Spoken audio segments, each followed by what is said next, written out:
Wawakilishi wa jeshi na wizara ya mambo ya nje ya Israel wameijulisha familia ya Mtanzania Joshua Louis Molel kwamba mwili wa kijana huyo umerejeshwa nchini Israel na kundi la Hamas hii leo Novemba 6 mwaka 2025 baada ya wataalamu wa uchunguzi wa vinasaba kukamilisha utambuzi.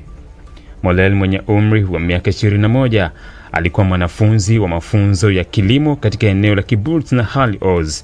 Aliripotiwa kuuawa na wanamgambo wa Hamas mnamo Oktoba 7 mwaka 2023 wakati wa shambulio lililolenga maeneo kadhaa ya kusini mwa Israel, na mwili wake ulitekwa na kupelekwa katika ukanda wa Gaza.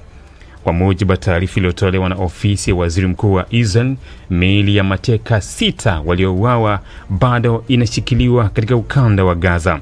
Serikali ya Israel imesema inaungana na familia ya Molel pamoja na familia nyingine zote ambazo zinapitia kipindi kigumu cha huzuni kutokana na kupotezwa kwa wapendwa wao.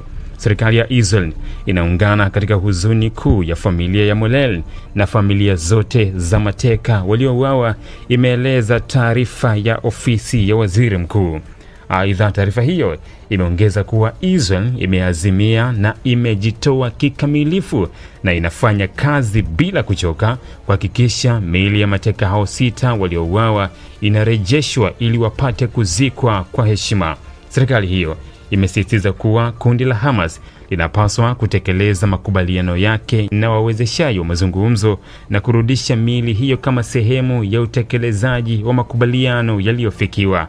Kurejeshwa kwa mwili wa Joshua Molel kumezua hisia mseto, huku wa Israel na Tanzania wakitoa salamu za rambirambi kwa familia yake na kupongeza juhudi za kutambua na kuupata mwili wa kijana huyo baada ya zaidi ya mwaka mmoja tangu kifo chake.